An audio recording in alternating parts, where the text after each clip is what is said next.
ஈரானின் ஃபோர்டோ அணுசக்தி நிலையம் சுமார் 15,000 கிலோ எடை கொண்ட பங்கர் பஸ்டர் குண்டுகளால் தாக்கி அழிக்கப்பட்டதாக அமெரிக்க அதிபர் ட்ரம்ப் அறிவிப்பு.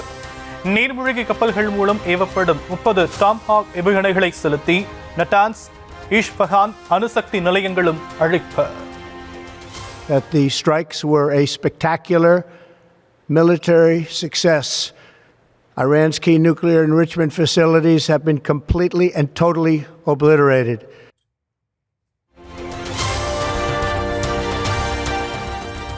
ஈரானில் ஒன்று அமைதி ஏற்படும் அல்லது பேரழிவு ஏற்படும், அதுதான் ஒரே தீர்வு. ஈரானின் அணுசக்தி தளங்களை தாக்கி அழித்த பின் அமெரிக்க அதிபர் ட்ரம்ப் எச்சரிக்கை. Tonight's was the most difficult of them all, by far, and perhaps the most lethal. But if peace does not come quickly, we will go after those other targets with precision, speed, and skill.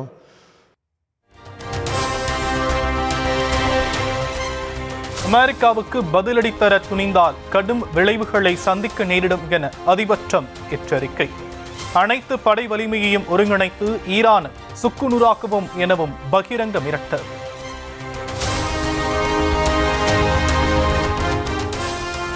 ஈரானின் Fordow, Isfahan, Natanz அணுசக்தி தளங்களை அழிக்கப்பட்டதை நேரடியாக கண்காணித்த அமெரிக்க அதிபர் Trump வெள்ளை மாளிகையில் உள்ள அறையில் இருந்து துணை அதிபர், ராணுவ உயர் அதிகாரிகளுடன் உள்ளிட்டோருடன் கண்காணிப்பு.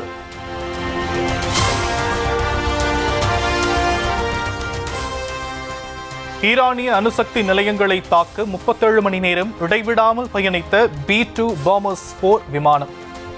மிசௌரியில் இருந்து புறப்பட்ட விமானத்திற்கு இடையிடையே நடுவானிலேயே எரிபொருள் நிரப்பப்பட்டதாக தகவல்.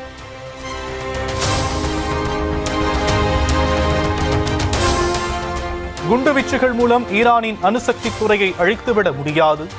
3 அணுசக்தி நிலையங்களை தாக்கி அழித்ததாக அமெரிக்க அதிபர் ட்ரம்ப் அறிவித்த நிலையில் ஈரான் திட்டவட்டம்.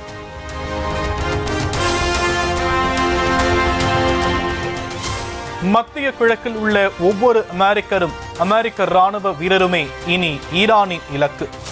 அமெரிக்க தாக்குதலை அடுத்து ஈரானிய அரசு தொலைக்காட்சியில் வெளியான எச்சரிக்கையால் அதிர்ச்சி.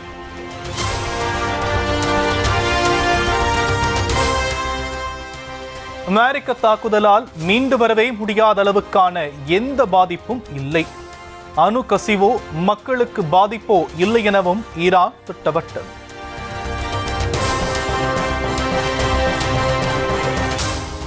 அமெரிக்க தாக்குதலை அடுத்து ஐக்கிய நாடுகள் பாதுகாப்பு கவுன்சிலின் அவசர கூட்டத்தை கூட்ட ஈரான் வலியுறுத்தல். பன்னாட்டு போர் விதிகளை அதிபர் ட்ரம்ப் அப்பட்டமாக மீறியுள்ளதாகவும் ஈரானிய வெளியுறவு அமைச்சர் சையத் அப்பாஸ் குற்றச்சாட்டு.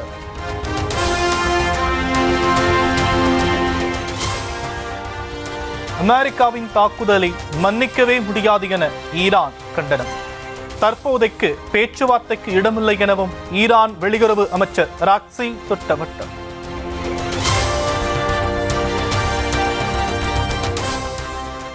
ஈரான் அதிபர் மசூத் பெசக்ஷியனுடன் பிரதமர் மோடி தொலைபேசியில் பேச்சுவார்த்தை மூலம் மத்திய கிழக்கு பிராந்தியத்தில் அமைதியை நிலைநாட்டவும் வலியுறுத்தல். ஈரான் தாக்குதலால் உருகுலைந்த இஸ்ரேலின் நெக்சியோனா நகரம்.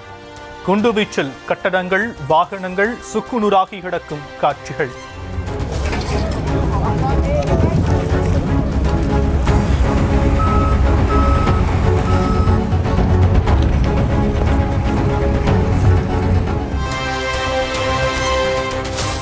போர் மேகங்கள் சூழ்ந்துள்ள நிலையில் ரஷ்யா செல்கிறார் ஈரான் வெளியுறவுத்துறை அமைச்சர் அராக்சி.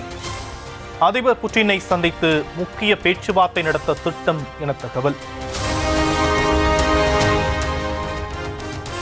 இஸ்ரேலுக்கு ஆதரவான ட்ரம்பின் அதிரடி நடவடிக்கை வரலாற்றை மாற்றி எழுதும். ஈரான் மீதான அமெரிக்க தாக்குதலை குறிப்பிட்டு இஸ்ரேலிய பிரதமர் நேத்தன்யாஹூ பாராட்டு. சென்னையிலிருந்து லண்டனுக்கு புறப்பட்ட விமானம் சிறிது நேரத்திலேயே மீண்டும் தரையிறக்கம். நடுவானில் ஏற்பட்ட தொழில்நுட்ப கோளாறால் நடுவழியிலேயே திருப்பிவிடப்பட்டு பயணிகள் வெளியேற்றம். மதுரையில் இந்து முன்னணி நடத்தும் முருக பக்தர்கள் மாநாடு. பாஜகவினர் உட்பட ஏராளமானோர் பங்கேற்க வருகை.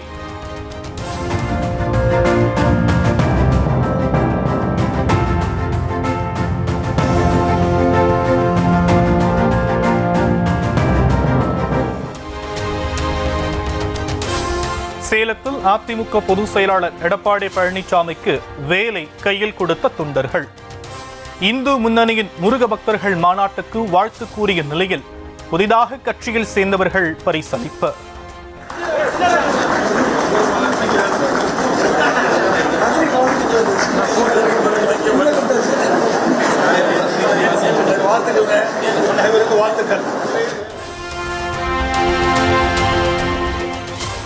முருக பக்தர்கள் மாநாட்டுக்கு வாழ்த்து தெரிவித்த எடப்பாடி பழனிசாமியை அதிமுக தொண்டர்களை தூற்றிக் கொண்டிருப்பதாக அமைச்சர் சேகர்பாபு சாடல்.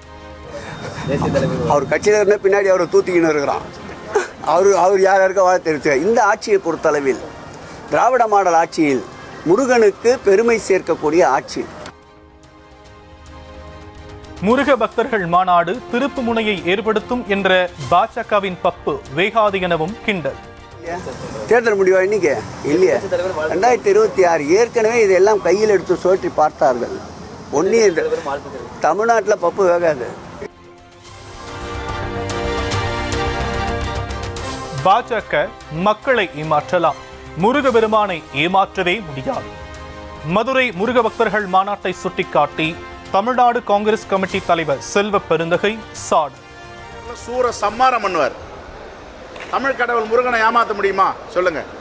எல்லோருக்கும் இறை பக்தி இருக்கு. முருகனை ஏமாத்திட்டு வேஷம் போட முடியுமா? முருகருக்கு தெரியும் எது நல்லது, எது கெட்டது, எது சரி, எது தவறுன்னு. ஆகவே இந்த பாஜக வேஷம் ஒருவேளை சில மக்களை ஏமாற்றலாம், முருகரை ஏமாற்ற முடியாது. மதுரையில் இந்து முன்னணியின் முருக பக்தர்கள் மாநாட்டுக்கு செல்ல ஊர்வலமாக சென்ற பாஜகவினர் தேனி பெரிய குளத்தில் தடுத்து நிறுத்தும். அனுமதியின்றி ஊர்வலமாக செல்ல முயன்றதாக கூறி போலீஸ் தடுத்து நிறுத்தியதால் வாக்குவாதம்.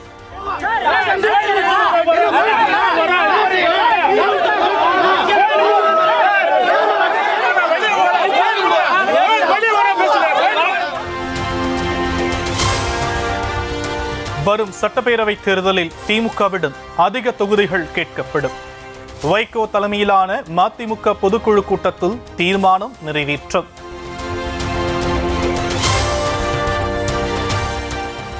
பழைய ஓய்வூதிய திட்டத்தை நடைமுறைப்படுத்துவதற்காக ககன்தீப் சிங் தலைமையில் அமைக்கப்பட்ட குழு இதுவரை செய்த பணிகள் என்ன? தமிழ்நாடு அரசுக்கு பாமக தலைவர் அன்புமணி ராமதாஸ் கேள்வி.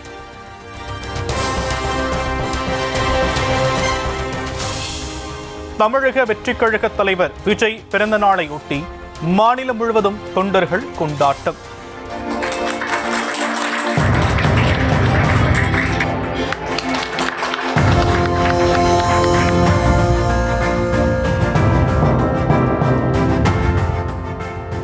நலத்திட்டங்கள் வழங்கியும் வழிபாட்டு இடங்களில் சிறப்பு பூஜைகள் செய்தும் வேண்டுதல்.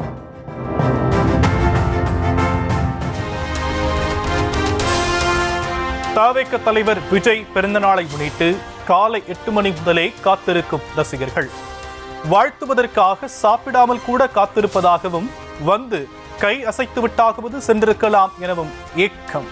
மணிக்கு வந்தோம். ஆமாம், சாப்பிட கூட இல்லை. காலையில் எங்கே லேட் ஆகிடுமோ வந்துட்டு போயிட்டு வரோன்னு நாங்கள் சீக்கிரமாக வந்து 8 மணிக்கு வந்தோம். இன்னும் ஆளக்கான அட்லீஸ்ட் வந்து ஒரு ஹாய்ன்னு சொன்னால் கூட நாங்கள் கொஞ்சம் ஆறுதலாக இருக்கோம்.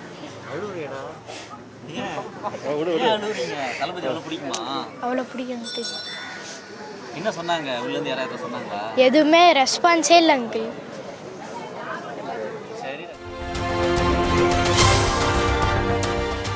புதுக்கோட்டை மாவட்டம் நாங்காடு பூச்சிக்கடை அருகே புதுச்சேரியின் வேளாண் துறை அமைச்சர் ஜெயக்குமார் பயணித்த கார் விபத்து.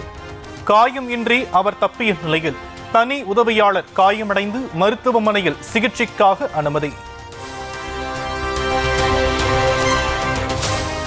பெரம்பலூர் மாவட்டம் குன்னம் அருகே அமைச்சர் சிவசங்கரை மக்கள் முற்றுகையிட்டதால் பரபரப்பு. 2 மாதங்களாக குடிநீர் விநியோகம் செய்யப்படவில்லை என கூறி வாக்குவாதம்.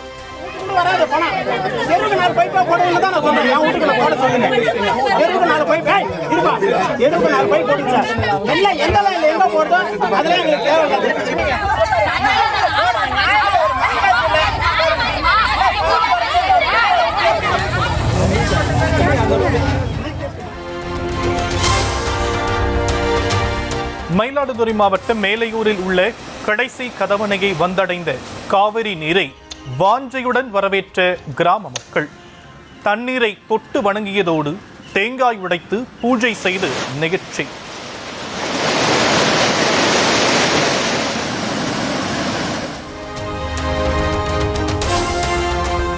சென்னையில் இன்றும் நாளையும் மழைக்கு வாய்ப்பு. நகரின் ஒரு சில பகுதிகளில் இடி மின்னலுடன் கூடிய லேசானது முதல் மிதமான மழை பெய்யலாம் என கணிப்பு.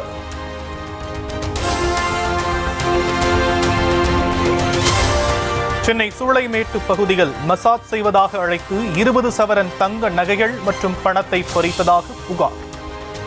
2 பேரை கைது செய்து 114 கிராம் தங்க நகைகள் மீட்பு.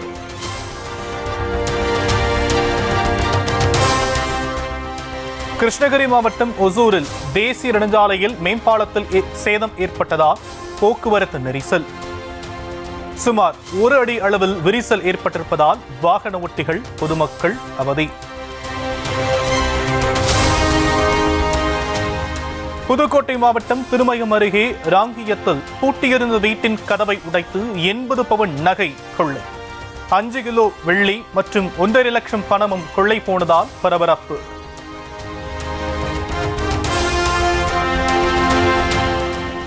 கோவை காந்திபுரம் பேருந்து நிலையத்தில் காட்டூர் போலீஸ் நிலைய காவல்துறையினர் திடீர் சோதனை. போதைப்பொருள் நடமாட்டம் தொடர்பாக மோப்பனாய் உதவியுடன் சோதனை நடத்திய போலீசார்.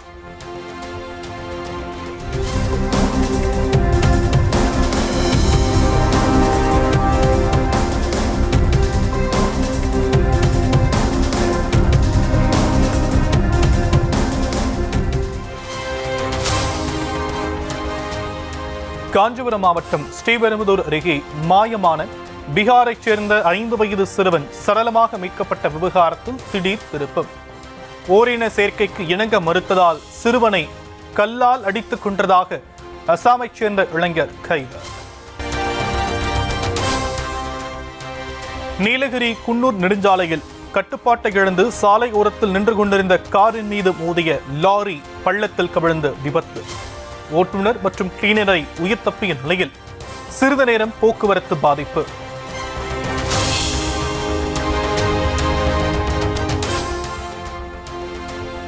திண்டுக்கல் மாவட்டம் கொடைக்கானலில் உள்ள பேரிஜம் ஏரி பகுதியில் யானை நடமாட்டம் இருப்பதை உறுதி செய்த வனத்துறை. அடுத்த 2 நாட்களுக்கு பேரிஜம் ஏரிக்கு செல்ல சுற்றுலா பயணிகளுக்கு தற்காலிக தடை.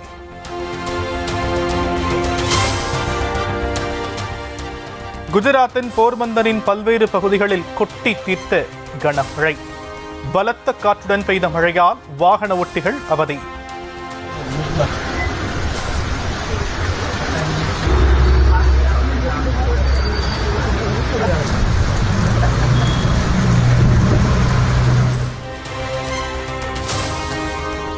தமிழகத்தின் பல்வேறு கோவில்களிலும் திரண்டு வழிபட்ட பக்தர்கள். காஞ்சிபுரம் மாவட்டம் பூக்கொடைச்சத்திரம் பகுதியில் மிக சிறப்பாக நடைபெற்ற துரியோதனன் படுகொலை நிகழ்ச்சி.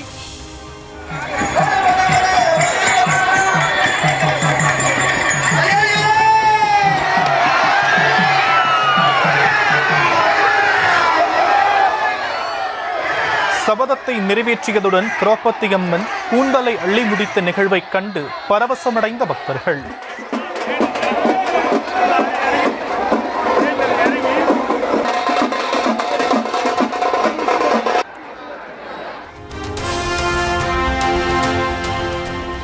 ஞாயிறு விடுமுறையொட்டி தமிழகத்தின் பல்வேறு சுற்றுலா இடங்களிலும் குவிந்த மக்கள்.